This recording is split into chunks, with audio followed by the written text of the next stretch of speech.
Shalom, j'imagine que chacun d'entre vous a déjà entendu cette fameuse question, est-ce que l'histoire se répète? Et voilà que, à travers notre paracha, la paracha de Vaïchi, la dernière paracha du premier livre de la Torah, Bereshit, la Genèse, le Rav Soloveitchik va nous répondre à cette question. Notre paracha fait tout simplement le récit du décès du dernier patriarche, Yaakov, en Égypte, qui, avant de décéder, va ordonner par un testament oral à ses enfants de l'enterrer en Eretz Israël, dans la ville de Hebron, dans la grotte de Me'arat HaMachpelah.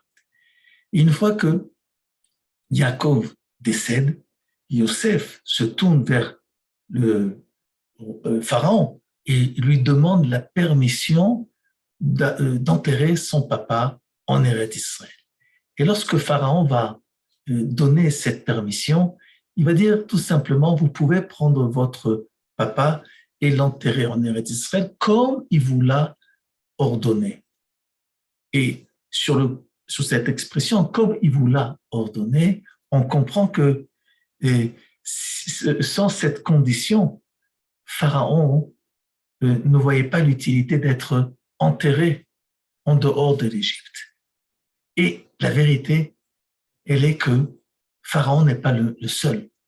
Lorsque le baron de Rothschild, Edmond James de Rothschild, qui est décédé en 1934, avant de décéder, a écrit dans son testament que sa volonté est celle de son épouse et d'être enterré en Eretz Israël, ce qui va se réaliser en 1954.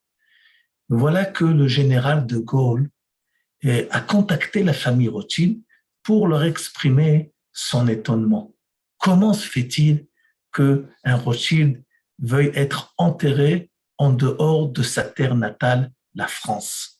Un véritable Français est quelqu'un qui naît en France, grandit en France, est éduqué par la France, combat pour la France, travaille en France. Et quand il décède, il est enterré dans la terre de France.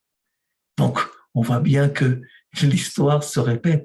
L'étonnement du général de Gaulle est exactement l'étonnement de Pharaon. Mais pour comprendre ce qu'un non-juif ne peut pas comprendre, il faut voir le pasouk. Parce que le pasouk par lequel Yaakov va demander à ses enfants d'être enterrés en Eretz Israël est un pasouk qui va exprimer cette volonté par l'identité Israël.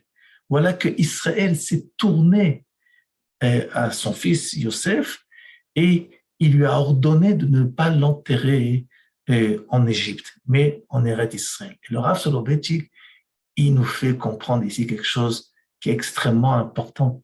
Comment se fait-il que la demande est faite au nom d'Israël alors que le véritable nom, le nom de naissance est celui de Yaakov? Et là, le Rav Soloveitchik nous apprend qu'il y a une dualité dans l'identité de chaque juif.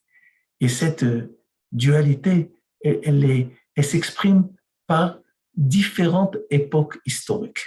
Lorsque le juif vit son judaïsme à une époque de galoute, ce qui s'exprime en lui, ce qui va se dévoiler en lui, c'est le vecteur de Yaakov. Yaakov, c'est celui qui suit les événements.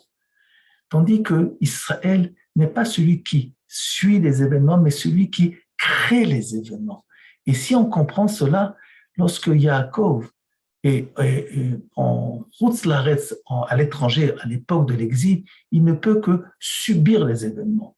Mais ce que Yaakov a demandé, ce n'est pas de subir son décès, mais au contraire, de créer une réalité, de dominer sa réalité par le fait qu'il va demander à être enterré où il doit être réellement enterré.